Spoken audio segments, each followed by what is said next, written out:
Centralne banke so 5 let kopičile zlato, da bi se izognile ameriškemu dolarju. Toda zdaj je ena država naredila ravno nasprotno. In razlog za to je povzročil, da svetovni trgi z zaskrbljenostjo opazujejo dogajanje. V začetku leta 2026 je turška centralna banka panično ukrepala. V samo 2 tednih so prodali več kot 8 milijard dolarjev zlatih rezerv. To ni bila običajna transakcija. Niso prodajali na vrhuncu, borili so se za preživetje. Turška razprodaja zlata razkriva nekaj veliko večjega. Svetovne zaloge zlata niso bile usklajen napad na dolar, bile so finančna rešilna bilka za države, ki so skušale odložiti krizo. In zdaj se postavlja vprašanje, če je morala Turčija prva prodati svojo zavarovalno polico, kdo je naslednji? Ko država začne prodajati sredstvo, ki ga je leta kopičila, to običajno pomeni, da je v ozadju šlo nekaj resno narobe. Denarja je vse manj, pritisk narašča in nenadoma stvar, ki so jo kupili kot zaščito, postane stvar, ki jo morajo prodati. Točno to se je zgodilo v Turčiji v začetku letošnjega leta. Konec februarja 2026 je Centralna banka Republike Turčije, ali CBRT, prodala osupljivih 58,4 tone zlata v vrednosti približno 8 milijard dolarjev. In to se je zgodilo v samo 2 tednih. A to je bil šele začetek. Do aprila se je skupna količina povečala na 128 ton zlata. Da si to lažje predstavljamo, je Turčija prodala količino, ki je približno enaka 40% vsega zlata, ki so ga v celem letu 2025 skupaj nakopičile vse centralne banke nastajajočih trgov. In prav to je tako nenavadno. Centralne banke običajno ne obravnavajo zlata kot običajno naložbo. Ne kupujejo ga zaradi dobička ali kratkoročnih špekulacij. Držijo ga zato, ker je zlato ena redkih sredstev, ki jim svet še vedno zaupa, ko se vse drugo začne podirati. To je finančni ekvivalent zasilnega izhoda. In Turčija je stekla naravnost skozi ta izhod. Ne zato, ker bi si to želeli, ne zato, ker bi videli boljšo priložnost, ampak zato, ker so morali. In razlog je ena sama stvar – turška lira. Leta je ta valuta v prostem padu in ko začne valuta neke države propadati, sproži verižno reakcijo, ki lahko hitro uide izpod nadzora. Da bi razumeli zakaj, morate razumeti, kaj valuta pravzaprav predstavlja. Nacionalna valuta je kot merilo ugleda države na svetovnem prizorišču. Države, ki so se izkazale kot zanesljiv in zaupanja vreden finančni partner, veliko lažje privabljajo vlagatelje z vsega sveta. To krepi vrednost njihovih valut. Ameriški dolar in britanski funt sta dobra primera tega. Ko pa država izgubi to zaupanje, se vlagatelji umaknejo. Povpraševanje po valuti pade in vrednost te valute začne slabeti. To se običajno zgodi, ko država tiska preveč denarja, se preveč zadolžuje, ima politično nestabilnost ali se sooča z visoko inflacijo. In to se je zgodilo turški liri. Njen zlom je bil posledica različnih dejavnikov, slabih denarnih politik, pretirane inflacije, zmanjšanja neodvisnosti CBRT in velikih gospodarskih primanjkljajev, s katerimi se država ni uspela spopasti. Leta 2020 je bila ena turška lira vredna približno 14 ameriških centov. Danes je ena lira vredna nekaj več kot 2 centa. Valute ves čas nihajo v vrednosti, vendar je turška valuta utrpela veliko več kot običajen padec. Že več let je v spirali smrti in je leta 2026 dosegla še nikoli videno nizko raven. To ni slaba novica samo za turško domače gospodarstvo. Postane velika težava, ko Ankara poskuša poslovati s preostalim svetom. Ker lira postaja skoraj brez vrednosti, so druge države po svetu vse manj pripravljene, da bi jo sprejele.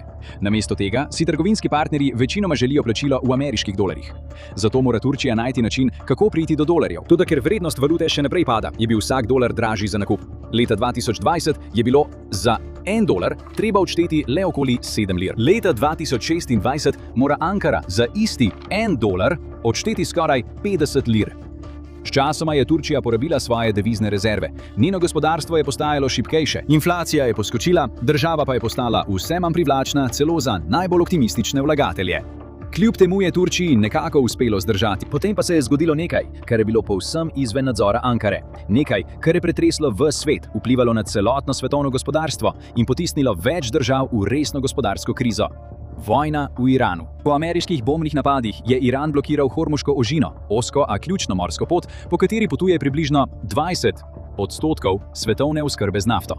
Skoraj takoj so cene nafte poskočile. Čeprav so posledice občutile vse države, so največjo škodo utrpele neto uvoznice energije, torej države, ki so odvisne od nakupa nafte in plina iz tujine, ker jih same ne morejo proizvesti dovolj. Turčija je ena izmed teh držav. Dejansko je izjemno odvisna od uvožene energije. Čeprav je članica skupine G20 z močno industrijsko osnovo, skoraj nima lastne proizvodnje nafte ali zemeljskega plina. Tako ves gorivo, ki priteče v Turčijo, dejansko prihaja iz drugih držav, sta Rusija in Irak. Kmalu je vsaka kapljica tega goriva nenadoma začela stati veliko več kot dan prej. Za nekatere države je bilo to obvladljivo. ZDA so se lahko obrnile na svoje obsežne zaloge nafte in domačo proizvodnjo, da bi ublažile krizo. Posledice so sicer občutile, saj so se cene goriva in energije vseeno zvišale, vendar so imele vzpostavljene varovalke. V drugih državah so podobni sistemi pomagali omejiti škodo, ki je nastala.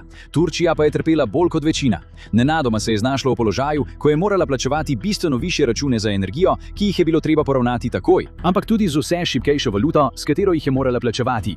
Dalj kot je vojna trajala, brez kakršnekoli diplomatske rešitve, višja je bila cena nafte. In ko je cena za sodček še naprej naraščala, se je položaj za Ankaro samo še slabšal, saj so svetovni energetski trgi neusmiljeni. Premikajo se hitro in ne delajo popustov nikomur in sprejemajo plačilo samo v eni valuti, ameriškem dolarju. Turčija ni mogla iskati alternativnih poti ali upati, da se bodo stvari čudežno izboljšale. Če je želela še naprej normalno delovati in preprečiti, da bi se njeno gospodarstvo popolnoma potopilo, je morala hitro priti do velike količine dolarjev. Če ji to ne bi uspelo, bi milijoni domov ostali brez elektrike, bolnišnice bi se pogreznile v temo, prometna omrežja bi se ustavila. Hrana in druge nujne dobrine bi prenehale prihajati, industrije bi propadle in sam obstoj države bi bil ogrožen. CBRT-ju je zmanjkovalo časa. S praznimi deviznimi rezervami in popolno nepripravljenostjo mednarodnih voditeljev, da ji finančno pomagajo, bila je prisiljena poseči po edinem premoženju, ki je še ostalo za preživetje v teh težkih časih – zlato. Države si nikoli ne želijo dejansko uporabiti svojih zlatih rezerv, a tokrat ni bilo druge možnosti. Vse tiste panice, ki so ležale v turških mednarodnih trezorjih, niso več izgledale kot bleščeča zaščita in dolgoročno hranilo vrednosti.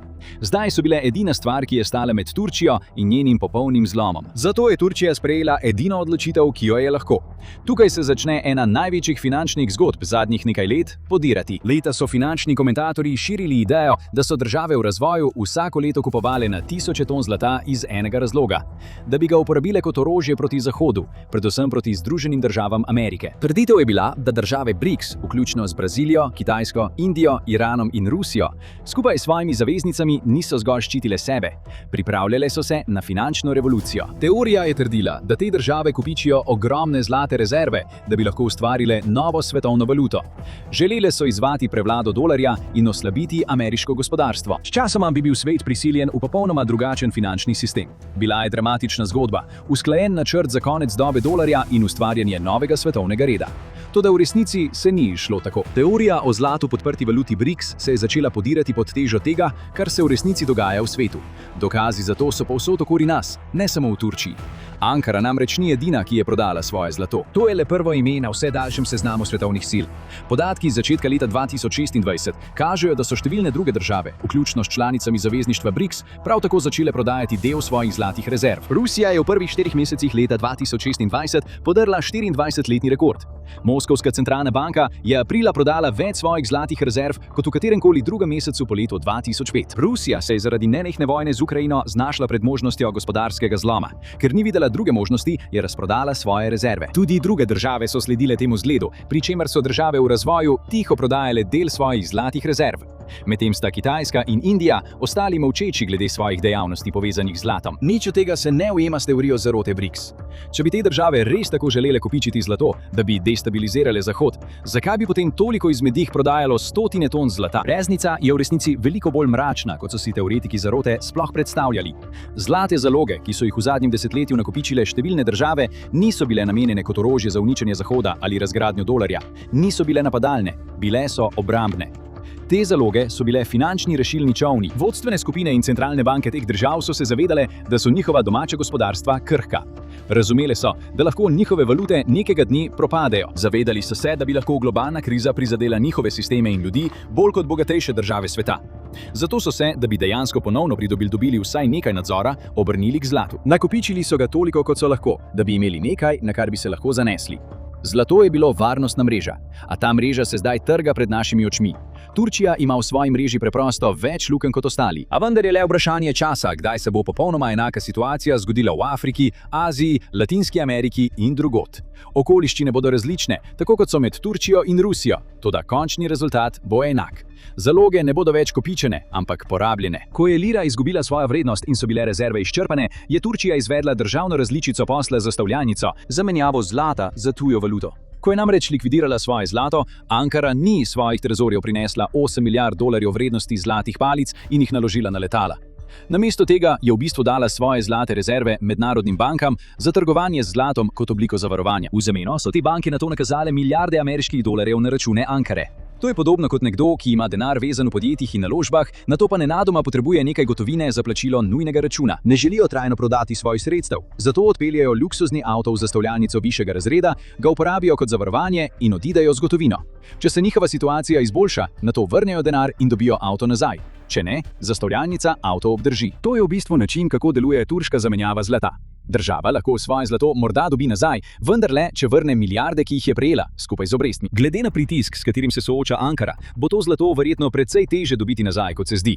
A v vsakem primeru ironije ni mogoče prezreti. Leta so svetu govorili, da države kot je Turčija kopičijo zlato, da bi destabilizirale dolar. Ideja je bila, da bi zlato pomagalo zlomiti ameriško finančno prevlado. Ko pa je prišla kriza, je morala Turčija prodati zlato, da je dobila prav tiste dolarje, pred katerimi je domnevno bežala. To ni bila svetovna finančna revolucija. To je bil le opomnik, da se svet, ko postane resno, še vedno zateče k isti valuti, ki ji zaupa že generacije – ameriškemu dolarju. To, kar se dogaja v Turčiji, ni le enkratna kriza. Je opozorilni znak, da je globalni sistem pod vse večjim pritiskom. Pomembno gospodarstvo skupine G20 je bilo prisiljeno likvidirati svoje najdragocenejše rezerve, samo da si je lahko privoščila osnovno energijo. Morali so razbiti steklo za nujne primere in izprazniti sklad za hude čase, ki so ga gradili leta, ne za širitev, ampak da so ohranili delovanje tovarn in ogrevanje domov. To ni normalno. To ni znak zdravega finančnega sistema, ki deluje tako, kot bi moral. To je znak sistema, ki deluje na prazno in trpi zaradi resnično brezprecedenčnega pomankanja svetovne likvidnosti. Toda Turčija ni edini kanarček v rudniku. Če se bodo cene energije še naprej povečevale in bo ameriški dolar še naprej imel tak vpliv na svetovne trge, težava ne bo izginila. Pojavljala se bo vse pogosteje. Druge države, ki jim primanjkuje denarja, se soočajo z naraščajočimi dolgovi, propadajočimi valutami in ne bodo imele druge izbire, kot da prodajo svoje zlato. To je kruta resničnost. Velika zlata mrzlica poznih 2010 in 2020 se ni končala z nekim novim finančnim svetovnim redom. Namesto tega nas vodi proti velikemu svetovnemu mačku. Prve domine državne insolventnosti že padajo. Varnostne mreže se z odporom, a hkrati aktivno trgajo in svetovni gospodarski stroj hitro ostaja brez prostora za manevriranje. Dolar je bil glavna valuta desetletja, a zdaj države iščejo alternative. Oglejte si, zakaj toliko držav zapušča dolar, da izveste razlog. Ali kliknite na ta video.